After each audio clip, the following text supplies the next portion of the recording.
Kabanata 451. Sa loob ng kotse. Napakaingat ni Sarah. Lalong nadagdagan ng takot sa loob niya. Hindi siya pamilyar kay Regan, ngunit tiyak na alam niya ang tungkol sa kanya. Siya ang young master ng Champ family. Gayunpaman, talagang sinampal ni Mark ang young master ng Champ family. Napatulala siya nang makita niya ang eksena kanina lang. Anong ginagawa ni Mark? Sa sandaling ito, si Sarah ay tumingin kay Mark nang walang laman at hindi maiwasang manginig ang buong paligid. Ito ay masyadong kakilakilabot. Ano ang dapat niyang gawin? Ibig bang sabihin ay hindi na mabubuhay ang dalawa hanggang bukas? Ito ay dapat na gayon. Nawalan ng pag-asa, tumulo ang luha sa kanyang mga mata. Anong iniiyakan mo? Nakita ni Mark ang mga luha ni Sarah. Sobra bang nasaktan si Sarah? Mark, idinawit ba kita dito? Mamamatay ba tayo? Tigaw ni Sarah. Hindi, napagtanto ni Mark na natatakot pa rin siya sa buong sitwasyon. Nang makita siyang nanginginig sa takot, talagang naaliw si Mark. Lalong nalungkot si Sarah nang inaliw pa rin siya ni Mark. Gayunpaman, handa na siya sa pag-iisip. Nagplano pa siyang magpakamatay kapag hindi siya nagpakita ngayon. Mamamatay pa rin siya. Mark. Hinawakan niya ang kamay ni Mark. Natouch si Sarah ngayon nang magpakita si Mark at iligtas siya sa pinakamahalagang sandali. Sa oras na ito, gusto pa niyang halikan si Mark. Umubo si Mark at binawi ang kanyang kamay, huwag kang masyadong mag-isip. It will be alright. Walang masabi si Mark tungkol kay Sarah. Punit-punit at punit-punit ang kanyang damit, ngunit hindi siya nilingga ni Mark. Wala siyang maruming pag-iisip sa kanya kahit na maganda ang figure nito. Tsaka nagdadrive pa si Leona. Paano niya magagawa ang anumang bagay sa harap ni Leona? Siyempre, hindi niya kaya. Mas mabuti pang lumayo siya kay Sarah. Sumakit ang puso ni Sarah nang tanggihan siya ni Mark. Nakaupo siya sa kotse at hindi na nagsalita pagkatapos noon. Pagdating nila sa villa ni Leona, inilabas ni Mark si Sarah sa kotse at sinundan si Leona papasok. Hindi pa nakapunta si Sarah sa ganoon kalaking villa. Lalo siyang naging maingat habang sinusundan niya ng malapitan si Mark mula sa likuran. Lara, dito ka mananatili ngayon, sabi ni Mark. Talagang nag-enjoy siyang manatili sa villa na ito. Nagkaroon ito ng mainit na kapaligiran. Pagpasok pa lang niya sa villa, nagulat si Sarah sa malaking espasyo sa harapan niya. Paano kaya naging mayaman ang Auntie Logan ni Mark? Salamat. Gutom ka na ba? Masarap magluto si Auntie Logan, sabi ni Mark. Medyo nagugutom na ako, nahihiyang sabi ni Sarah. Magpalit ka na ng damit at maligo ka muna. Halika at kumain ka mamaya. Salamat. Hindi sanay si Mark sa pagiging magalang ni Sarah. Pumasok si Sarah sa kwarto at isinara ang pinto. Nakasquat siya sa lupa habang nasa tuhod ang mga kamay. Puno ng pagkalito, takot, at kaunting lungkot ang mga mata niya. Pinagmasdan ni Mark ang pagsara ni Sarah ng pinto. Tapos lumingon siya at ngumiti kay Leona, Tita Logan. Pumunta ka na at magpalit ka na sa kwarto. Pairan mo ng gamot ang sugat mo, okay? Just call me over if you need some help. I'll cook for you now. Naawa si Leona kay Mark. May mga pasa at sugat sa buong katawan niya. Sobrang naantig si Mark. Hindi siya makapaniwala na talagang nag-alok si Leona na mag-apply ng gamot para sa kanya. Ang kanyang mga haplos ay magiging napakabanayad. Naisip ito ni Mark, ngunit sa huli, ibinasura niya ang ideya. Kalimutan mo na to, naisip niya. Kailangan niyang igalang si Auntie Logan. Sige. Nasa cabinet sa kwarto ang gamot. Tandaan mo, tawagan mo lang ako kung kailangan mo, malumanay na sabi ni Leona. Gusto lang niyang gumaling agad si Mark. Sige. Pumasok si Mark sa kwarto at naligo. Kasunod nito, natagpuan niya ang gamot at inilapat ito mismo. Ngayon lang naisip ni Mark ang laban. Ang kanyang mga kasanayan ay dapat na umunlad ng malaki pagkatapos nito. Ito ang inaasahan niya. Kung hindi, walang kwenta ang laban at hindi na siya lalakas. Magluluto sana si Leona, ngunit nakatanggap siya ng tawag sa telepono na nagsasabing maraming tao sa labas. May lamig sa magagandang mata ni Leona. Naglakas loob ba talaga silang lumapit? Lumabas siya ng kusina at lumabas ng front door. Nakita niya ang maraming sasakyan na naghihintay sa labas. Walang bantay sa villa ni Leona. Siya lang ang nakatira dito. Pag-aari niya ang villa at ang buong lupa. Maraming tao sa lugar na ito na kayang panindigan si Leona basta hiningi niya ito. Hindi lang siya nag-utos.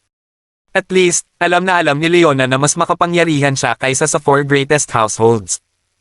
Gayunpaman, walang pakialam si Leona sa lahat ng iyon. Gusto lang niyang maging low profile. Bumaba si Regan sa sasakyan. Medyo namumula pa ang mukha niya at namamaga. Medyo malakas na sinampal siya ni Mark.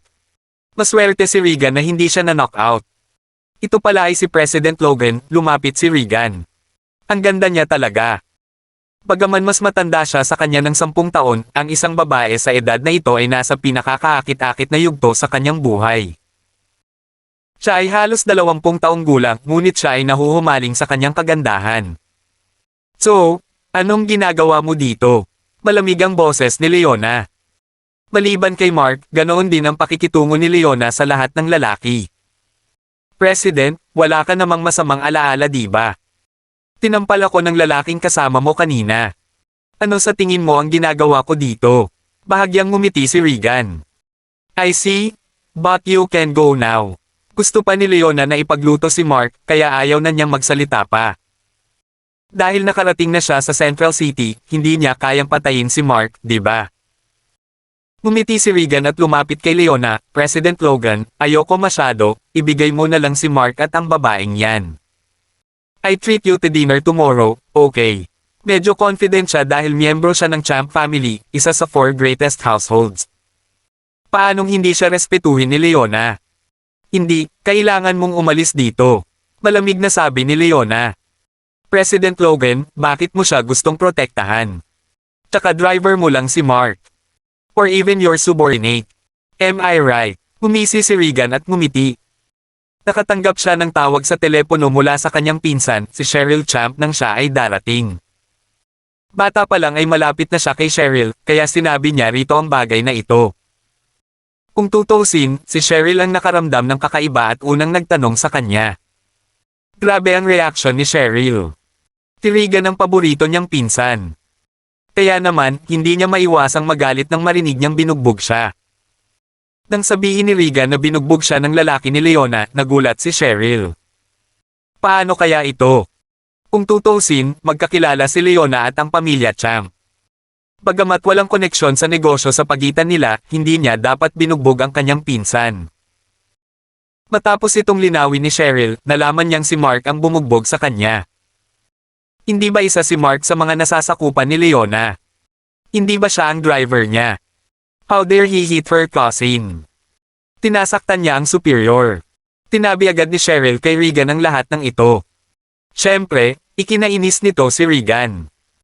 Sa oras na ito, papunta na doon si Cheryl sakay ng kanyang private plane. Kailangan niyang humingi ng paliwanag kay Leona.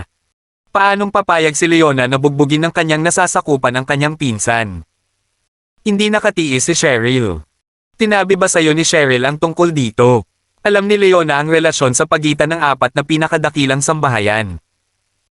Sa makatuwid, alam niya na ang relasyon sa pagitan ng Regan at Cheryl ay ang pinakamahusay sa mga inapo ng pamilya Champ. Oo, pinsan kong nagsabi sa akin. Papunta siya ngayon sakay ng eroplano.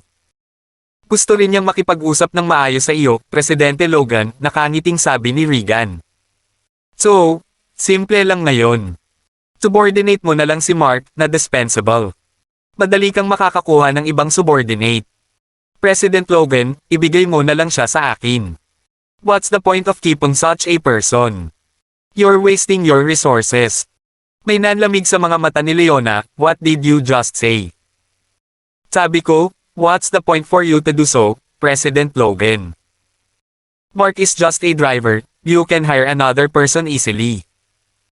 President Logan, if you are lax drivers, I will call 100 drivers to come over tomorrow and drive para sa iyo. Kung ibibigay mo sa kanya, madali lang maaayos ang usaping ito. Walang saysay na panatilihin ang ganoong tao. Kung ako sa iyo, itinapon ko na siya sa hukay ng basura, natatawang sabi ni Regan. Siya iyon. Kung si Mark ay kanyang subordinate at nakipag-away sa mga taong may katulad na katayuan, napatay niya si Mark sa lugar. Diba sabi mo paparating si Cheryl sakay ng eroplano? Tanong ni Leona. Oo. Siyempre sasama siya. I'm her most favorite cousin. Ipinagmamalaki ni Regan ang kanyang sarili. Pagdating ni Cheryl, ibibigay ni Leona si Mark for sure. Nag-alinlangan si Leona. Ayaw na niyang magkaroon pa ng koneksyon si Mark kay Cheryl. Sabihin mo kay Cheryl na huwag pumunta dito ngayon, sabi niya kay Regan. Haha, President Logan, ibibigay mo ba si Mark? Tama, pagmamalaki ni Regan. Tila masyadong madaling nalutas ang usaping ito. Kabanata 452. Hindi, walang kwenta ang pagdating ni Cheryl. You can go now, umiling si Leona. Anong biro? Not to mention Cheryl, even if the head of the Champ family and everyone in the Champ family came over, hindi ibibigay ni Leona si Mark. Ang tanging layunin ni Leona na sabihin iyon ay upang maiwasan si Mark na magkaroon ng anumang koneksyon kay Cheryl. Ang babaeng ito ay nagdala ng masamang kapalaran sa kanyang asawa na nangangahulugan din na siya ay magdadala ng masamang kapalaran sa mga lalaki. Mas mabuti pang maniwala siya kaysa hindi. Kailangan niyang mag-ingat. Paano kung nagdala siya ng masamang kapalaran kay Mark? Sa panahong iyon, ang pagsisisi ay magiging walang saysay. President Logan, please think it over. Huwag gawing komplikado ang mga bagay-bagay. Nagdilim ang mukha ni Regan. May galit sa puso niya. Hindi niya iginalang ang pamilya Champ. Tino siya sa akala ni Leona. Ang kanyang lakas ay mas masahol pa kaysa sa apat na pinakadakilang sambahayan. How dare she be mayabang sa harap ng Champ family? No, to settle this in the simplest way, you have to live right now, sabi ni Leona.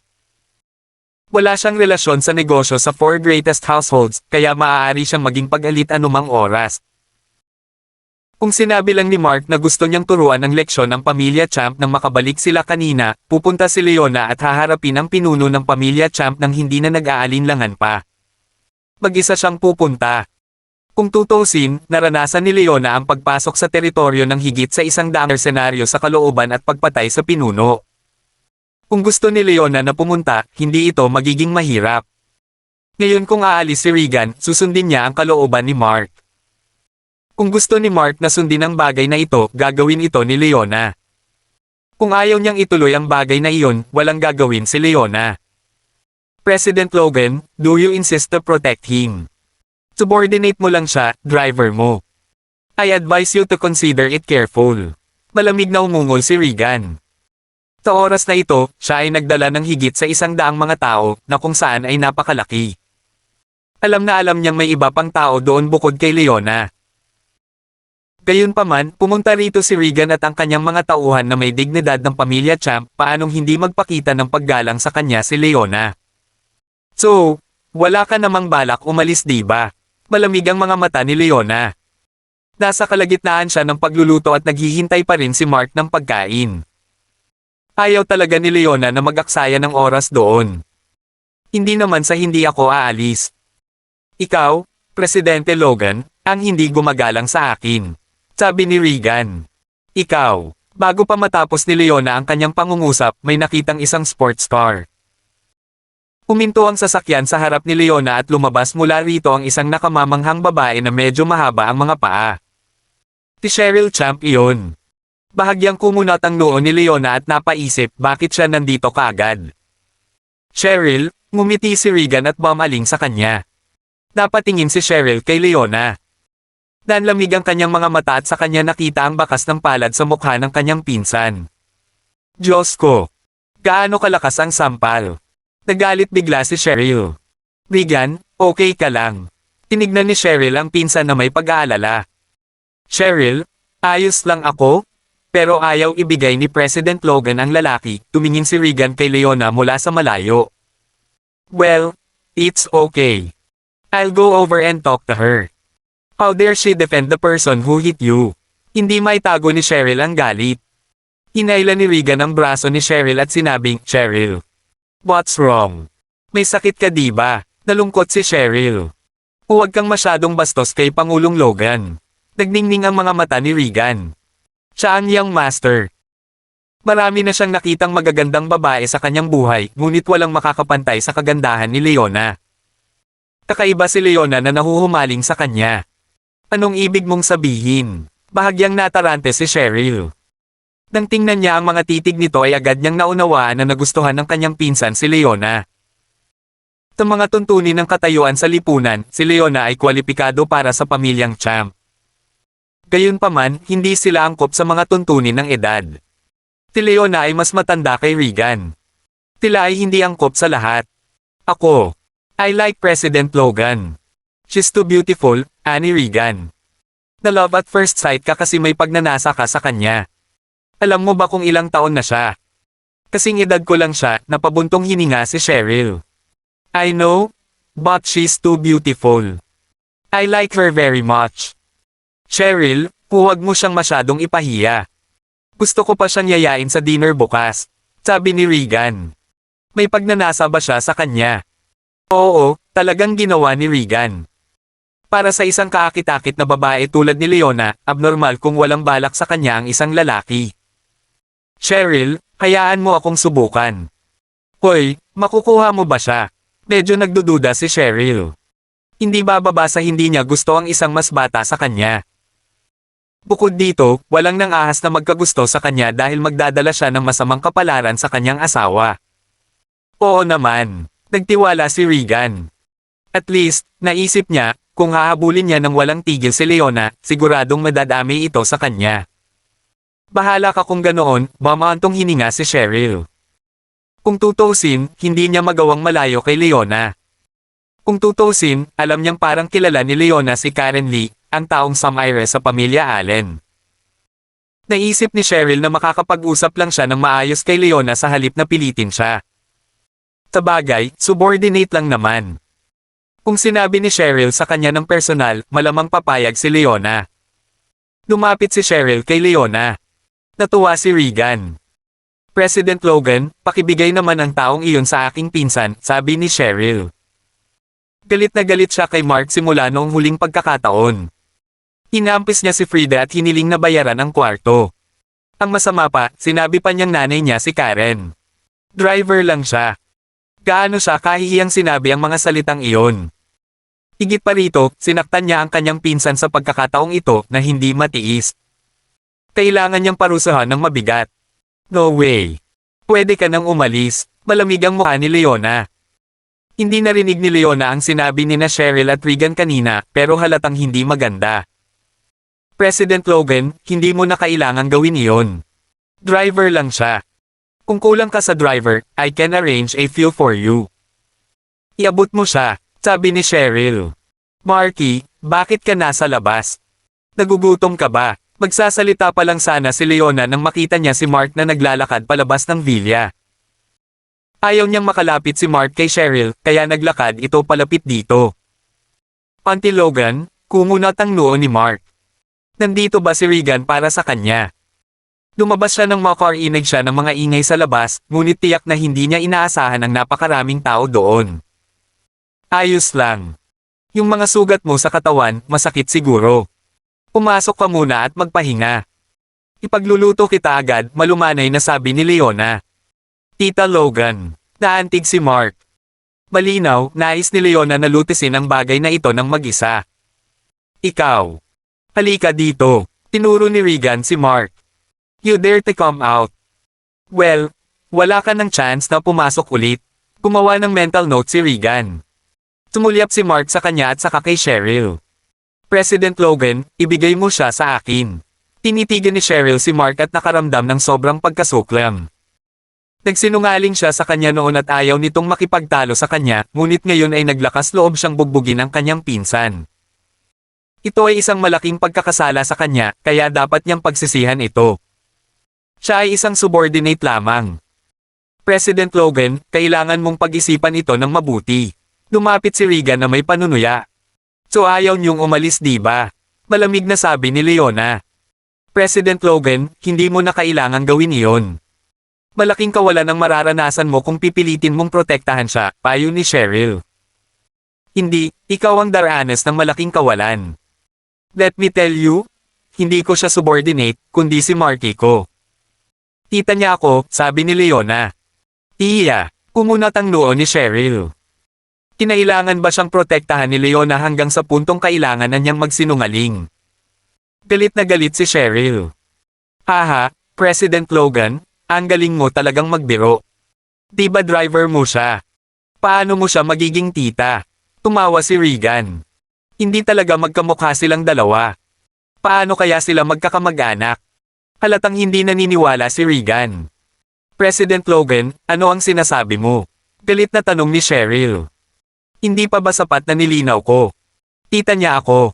Sa tingin mo ibibigay ko siya sa'yo. Malamig na sabi ni Leona, and you should stay away from my Marky. Prangka si Leona. Kailangan niyang maging direkta. Nag-aalala si Leona na malagay sa gulo si Mark kapag masyadong malapit sa kanya si Cheryl. Galit na galit si Cheryl, Leona, masyado ka nang lumayo. Anong pinagsasabi mo? Alam ni Cheryl ang ipinahihiwatig ni Leona na magdadala siya ng malas sa mga lalaki. Gayunpaman, paano siya magdadala ng masamang kapalaran sa gayong walang kwentang lalaki? Ang mga lalaking tulad niya ay mabibigo pa rin sa buhay, kaya hindi na kailangan para sa kanya na magdala ng masamang kapalaran sa kanya. Labis na ininsulto si Cheryl kay Leona. Sabi ko, umalis ka na. Galit na galit si Leona. Hira siyang magalit. Magluluto na sana siya ngayon, pero bigla siyang nag-ambala. Isa pa, sinisiraan pa nila si Mark. Paano niya ito natitiis? Kung hihilingin ni Mark, tiyak na maghihiganti siya sa pamilya Champ. Kabanata 453. Leona, huwag kang masyadong lalayo. Sa tingin mo ba maniniwala ako sa sinabi mo? Ibigay mo siya, nagalit si Cheryl. Bilang miyembro ng pamilya Champ, binigyan niya ng malaking pansin ang mga kaibigan at karelasyon ni Leona. Si Leona ay walang kamag-anak na nagngangalang Mark or Linz.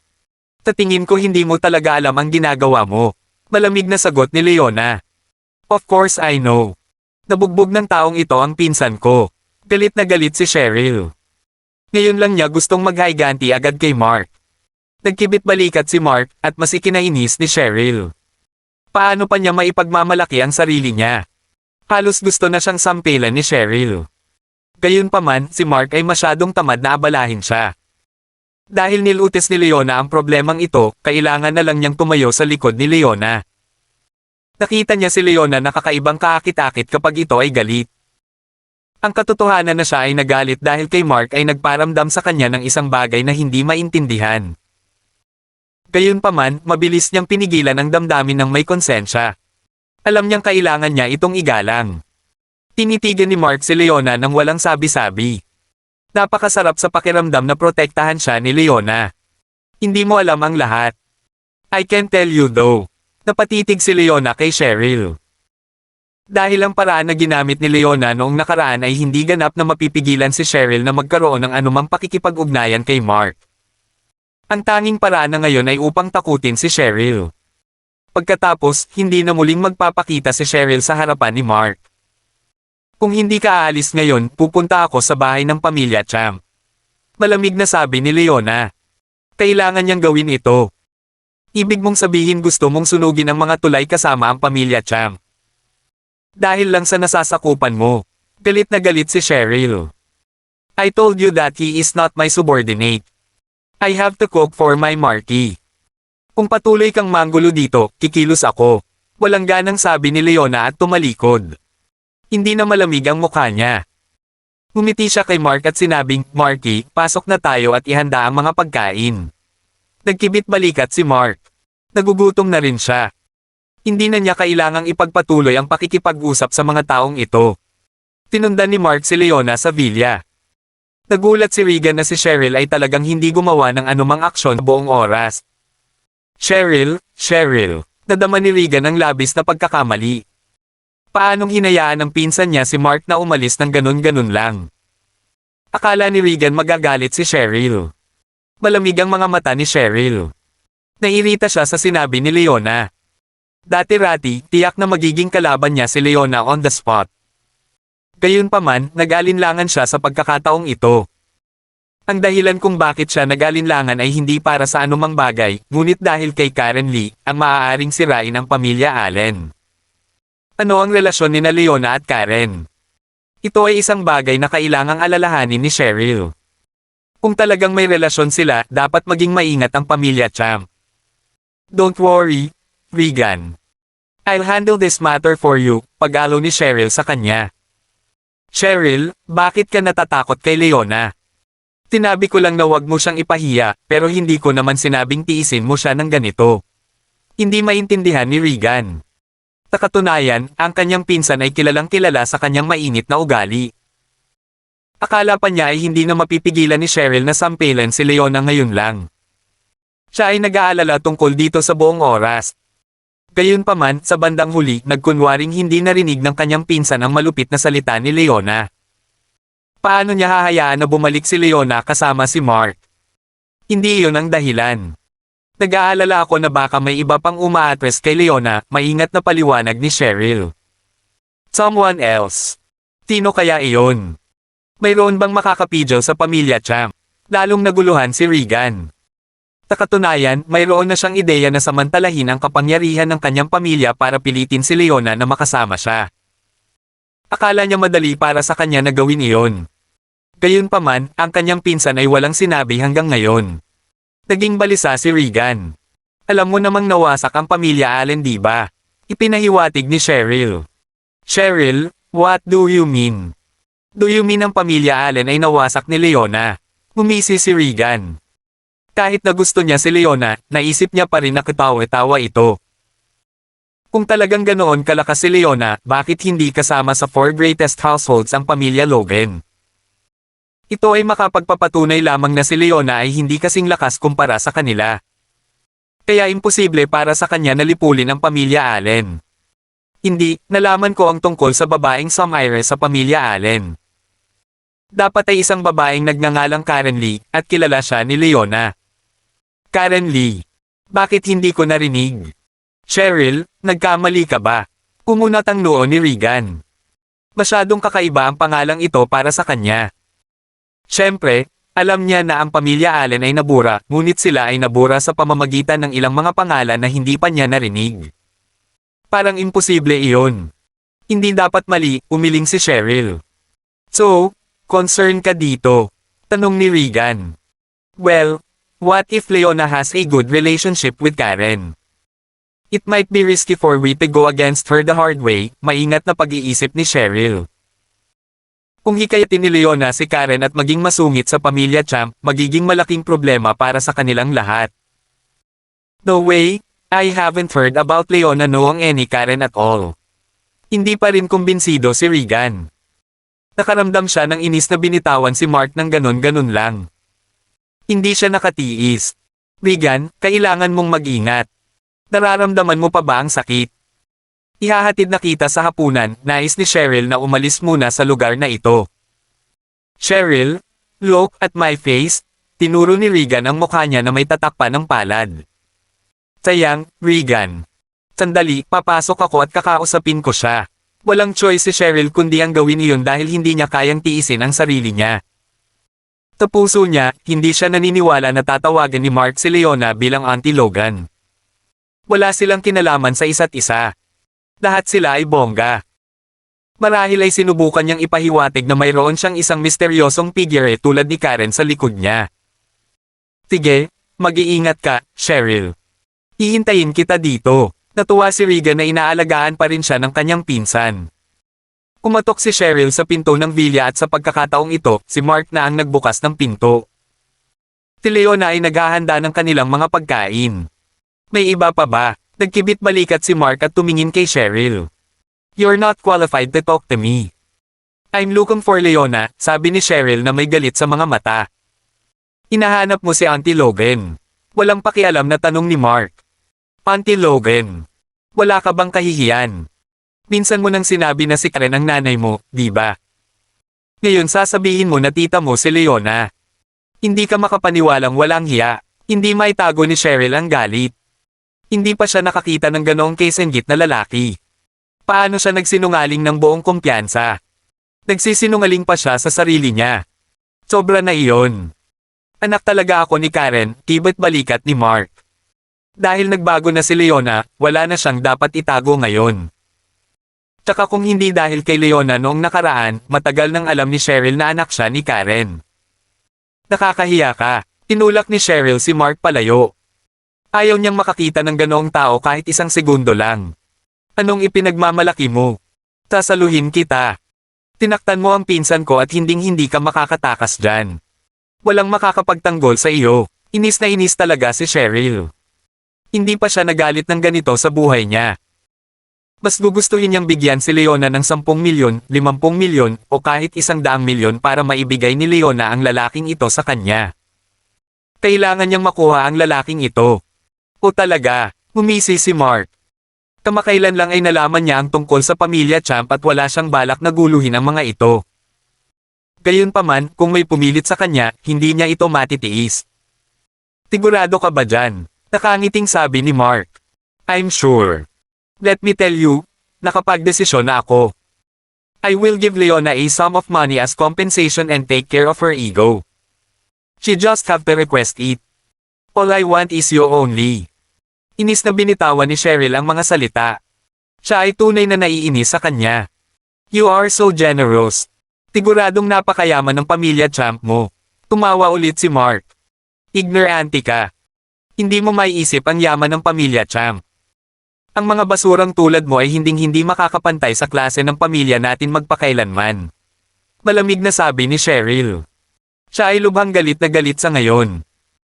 Haha, nagkibit balikat si Mark, dahil mayaman ang pamilya Champ, nakuha mo ang atensyon ko. Matapos lipulin ang pamilya Allen, nagbago ang isip ni Mark. Pakiramdam niya ay hindi na kailangang magkaroon ng ganoong pamilya. Bagamat hindi niya gaanong kinasusuklaman si Cheryl noon, masyadong malakas ang pakiramdam ng pagiging superior ng babaeng ito. Akala niya ba magaling ang pamilya niya dahil lang sa mayaman sila? Nagpa siya si Mark na gagawin niyang mawala ang lahat ng kayamanan ng pamilya Champ. Tingnan natin kung mararamdaman pa rin ni Cheryl ang pagiging superior. We have caught your attention. What rights do you have to be interested in our family? Who do you think you are? Alam mo ba na ang ilang mga salitang ito ay maaaring kamatayan mo? Danlamig ang mga mata ni Cheryl. Hayagan niyang hinahamon ang dignidad ng pamilya Champ.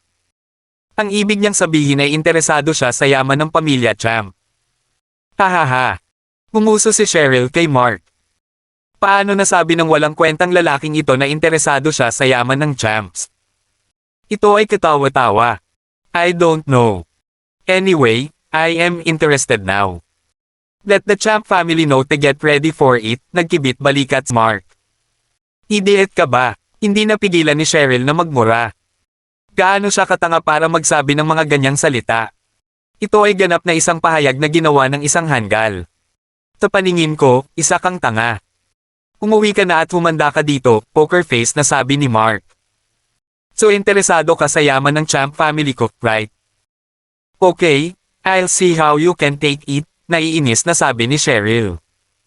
Ito ay isang eye-opener para sa kanya ngayon. Ang taong ito ay unang nagsabi na gusto niyang bilhin ang hotel ng pamilya Allen. Pagkatapos ay sinabi na siya ay anak ni Karen at ngayon ay sinabi pa niya na gusto niyang kunin ang yaman ng pamilya Champ. Napakawalandiya niya. Kung gayon kailangan mong mag-ingat, mahinahong sabi ni Mark. Tila mas madaling makitungo sa pamilya Champ kumpara sa pamilya Allen. Hindi naging problema para sa kanya na sirain kaagad ang pamilya Champ, ngunit ayaw ni Mark na gawin iyon. Gusto niyang agawin ang lahat ng kayamanan ng pamilya Champ. Idiot. Nagsawa na si Cheryl kay Mark. Ayaw na niya itong kausapin. Pumasok siya para kausapin si Leona. Gusto niyang ibagsak si Mark gamit ang pera. Tingnan natin kung magiging bongga pa rin siya noon. Siguradong bugbugin niya ito hanggang mamatay. Ganoon ba kadali para sa kanya na kunin ang yaman ng pamilya Champ? Makakakuha kaya siya ng kahit isang sentimo mula sa kanila? Humisi siya at pumasok para hanapin si Leona. Kabanata 454. Nagluluto pa rin si Leona para kay Mark sa kusina. Pagdinig ng mga yapat, lumingon siya sa likod at natagpuan na ito ay Cheryl. Hindi niya maiwasang sumimangot, hindi ko ba ito malinaw na malinaw? Talagang pumasok siya muli. Hindi alam ni Leona kung ang babaeng ito ay magdadala ng masamang kapalaran kay Mark o hindi.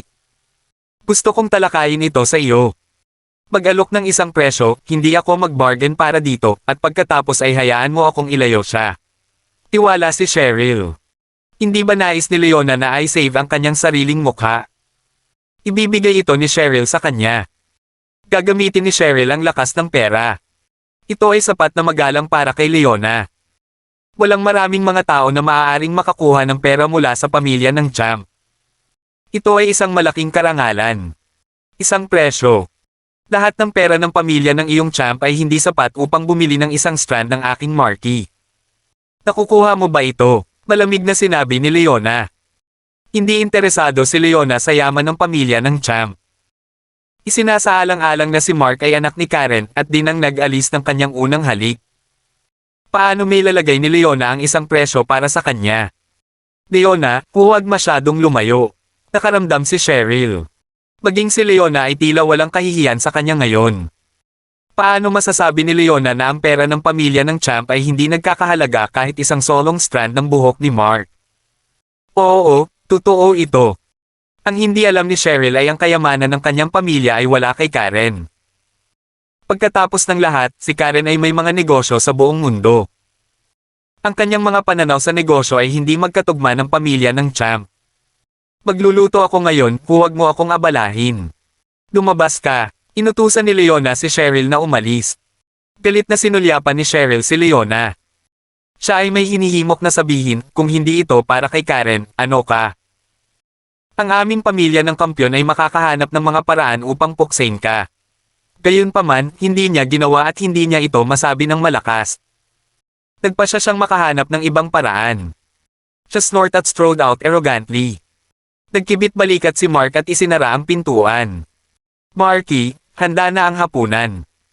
Halika rito, tinawag ni Leona si Mark habang marahan siyang ngumiti. Tagayon, walang mas mahalaga kaysa sa pagkakaroon ng pagkain kasama si Mark. Gutom din si Mark, kaya tumawag siya kay Sarah. Samantala, naligo na si Sarah at binago ang kanyang damit. Maingat niyang binuksan ang pintuan. Halika at kumain ng magkasama, sabi ni Mark. Okay, naramdaman ni Sarah na parang nangangarap siya. Napansin din niya ang karamihan sa labas ng bahay. Siya ay lubos na natakot sana. Naisip niya na mapapahamak siya ngayon habang ang pamilya ng champ ay nagdala ng maraming tao dito. Paano ito mahawakan ni Mark? Imposible yan. Gayunpaman, nagulat si Sarah nang makita niya na ibinalik siya ni Leona. Hindi niya maintindihan kung ano ang nangyayari. Sino ang eksaktong Mark? Paano siya magkakaroon ng kapangyarihan upang makipagkompetensya sa pamilyang champ? Mark, sino ka? Mahina ang tanong ni Sarah. Iyon ay isang kakaibang tanong. Ako, pag-urong ni Mark. Si Sarah ay dumbstruck. Palagi niyang naisip na ang background ni Mark ay hindi mayaman tulad ng pamilya ng champ. Gayunpaman, ang insidente ngayon ay kumala sa kanyang paniniwala. Si Mark ay tila mas malakas kaysa sa naisip niya. At dati siyang natawa sa kanya. Natatakot si Sarah nang biglaan. Magaling itong amoy. Hindi makapaghintay si Mark nang makita niya ang pinggan sa mesa. Kumain pa, malumanay na sagot ni Leona. Bihira siyang magluto, ngunit magluluto siya para kay Mark hanggat gusto niya ito. Kinuha ni Mark ang kanyang cutlery at nagsimulang kumain. Maingat na naupo si Sarah. Nakaramdam siya ng lugar. Hindi sila kabilang sa parehong mundo. Mas mababa ang pakiramdam niya. Cheryl, paano ito? Nararamdaman ni Regan na ang mga bagay ay hindi maayos nang napansin niya ang malabo na pagtingin sa mukha ng kanyang pinsan. Tumanggi ba si Leona na ibigay ang mark? Bumalik muna tayo, ayaw ni Cheryl na makipag-usap pa. Kailangan niyang harapin ng mabuti ang bagay na ito. Malapit na siyang mawalan ng pag-uugali dahil sa prick na iyon, Mark Orleans. Cheryl, ano ang sinabi nila? Tinundan ni Regan si Cheryl na hindi sinasadya. Dahil ang kanyang pinsan ay nagsabi na umalis, wala siyang pagpipilian kundi sumunod. Tinabi sa kanya ni Cheryl tungkol sa nangyari ngayon. Tumawa si Regan, haha, pinsan, ano ang sinabi mo? Ang tulala ba ay interesado sa kayamanan ng aming pamilya? Haha, sobrang katawa-tawa. Paano niya ito kukunin? Gusto ko talagang makita kung paano niya ito ginagawa. Si Cheryl ay wala sa mood na tumawa. Si Mark ay lubos na nakuha sa kanya na, hayaan siyang dumating at kunin ang pera. Basagin ko siya hanggang sa mamatay ng pera. Si Regan ay mabangis. Pagkatapos ng lahat, ang pamilya ng champ ay mayaman, may magagawa sila sa pera. Sumakay siya sa sasakyan kasama ang pinsan niya. Cheryl, paano ang tungkol kay Leona? Tumigil sa pag-iisip tungkol sa kanya. Dati akong nakarinig ng magagandang salita tungkol kay Leona, ngunit ngayon maaari kong tapusin na siya ay isang tulala din. Sinabi niya na ang lahat ng pera ng aming pamilya ng kampyon ay hindi mabibili ng isang solong strand ng magandang fur na iyon hindi ang buhok ng precinct. Hinawakan ni Cheryl ang kanyang ngipin. Ang higit na naisip niya tungkol dito, ang galit na siya ay naging. Sumimangot si Regan at sinabing, paano niya sinabi na? Si Leona ba ay bobo? Ngunit si Cheryl, siya ay talagang napakaganda, ako. Hindi, sinabi ko hindi. Hindi ka makakasama ni Leona, alam ko kung ano ang iniisip mo. Hindi, nakuha mo ba ito? Cheryl, hindi ba ako makikipaglaro lang sa kanya? Bulong ni Regan. Dahil si Leona ay isang tulala, maaari lamang siyang maglaro sa kanya noon.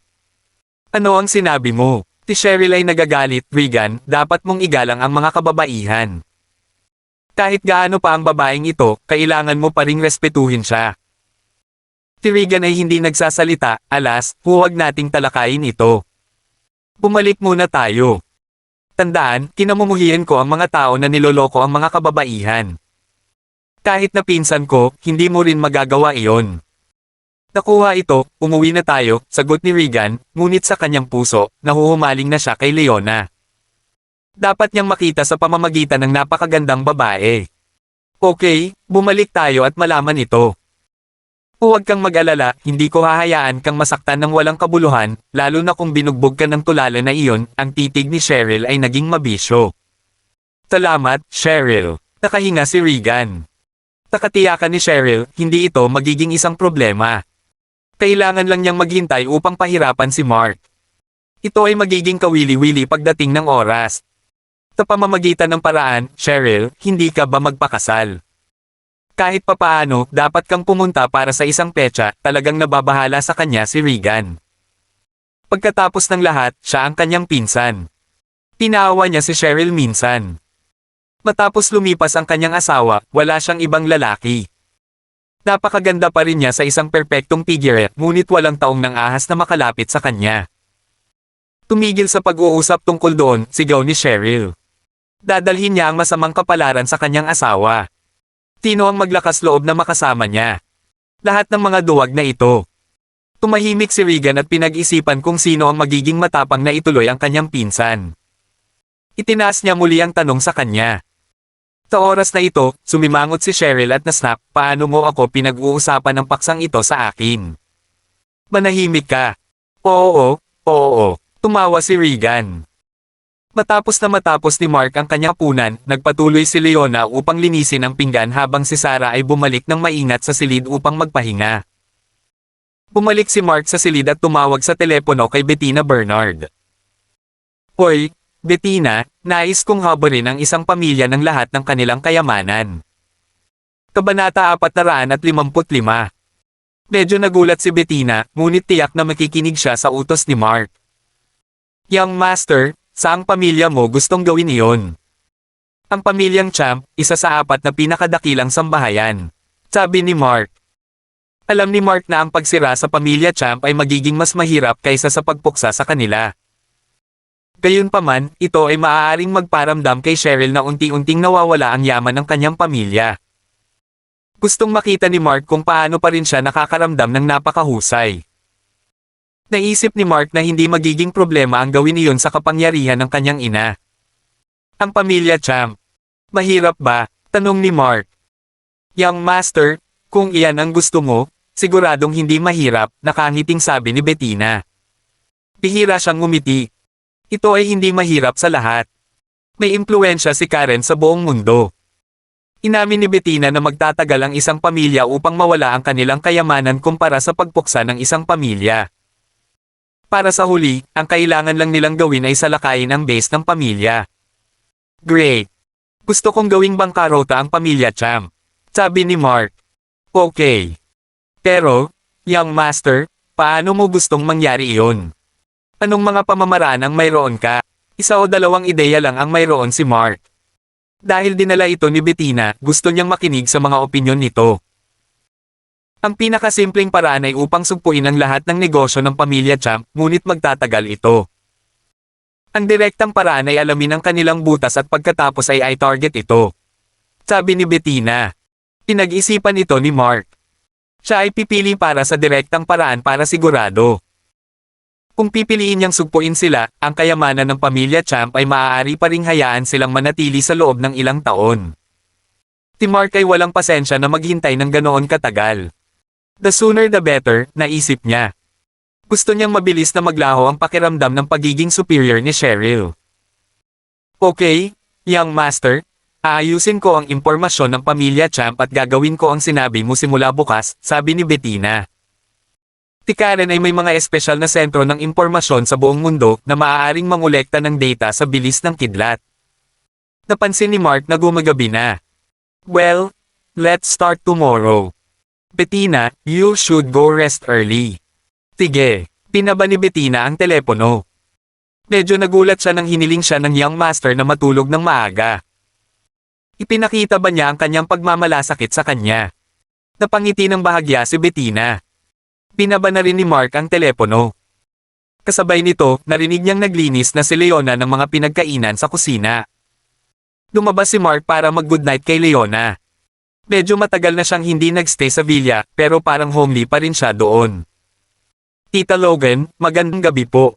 Gusto talaga ni Mark na makipag-chat kay Leona. Gayunpaman, ano ang dapat pag-usapan? Kung tutuusin, gusto lang niyang matulog sa kondangan ni Leona, pero hindi niya masabi.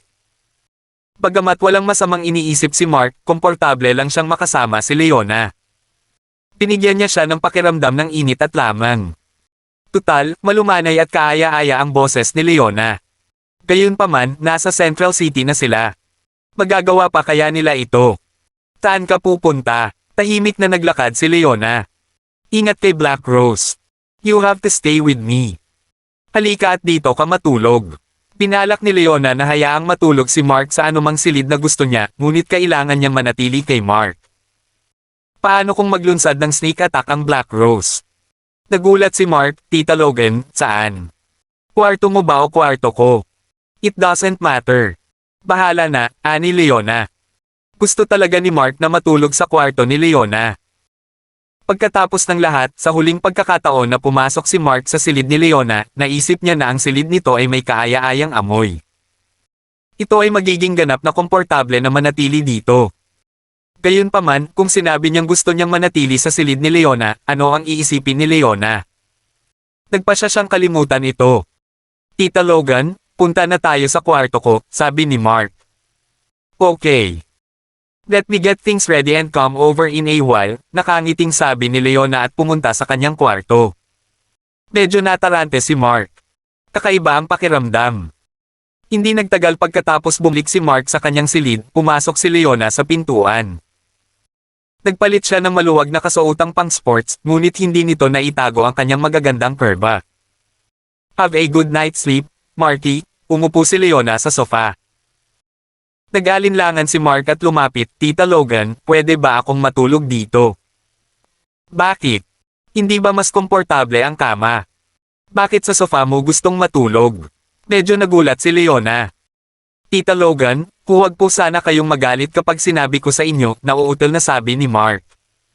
Bakit ako? Humiti ng malumanay si Leona. Gayunpaman, walang sinabi si Mark. Humiga na lang siya at sumandal kay Leona. Nagulat si Leona. Ano ang ibig sabihin nito? Mahilig ba siyang sumandal sa kanya at matulog? Tita Logan, sa tingin ko ay makakatulog ako ng mahimbing kapag nakasandal ako sa iyo, sinabi ni Mark ang totoo. Sa katunayan, noong panahong nawala si Lilibeth, si Leona ang umaaliw kay Mark at si Mark ay natutulog sa ganoong paraan. Baka nasanay na si Mark simula noon. Kung gayon, kinusat ni Leona ang kanyang magagandang mata. Nagustuhan ba niyang manatili sa kanya? Auntie Logan, magagalit ka ba? Hindi, matulog ka na lang. Gaya nga ng sinabi ko, ipapangako ko sa iyo kahit anong gusto mo. Leona ay higit sa payag na hayaan Mark matulog sa ganoong paraan. Sa ganitong paraan, mas mapoprotektahan niya ito.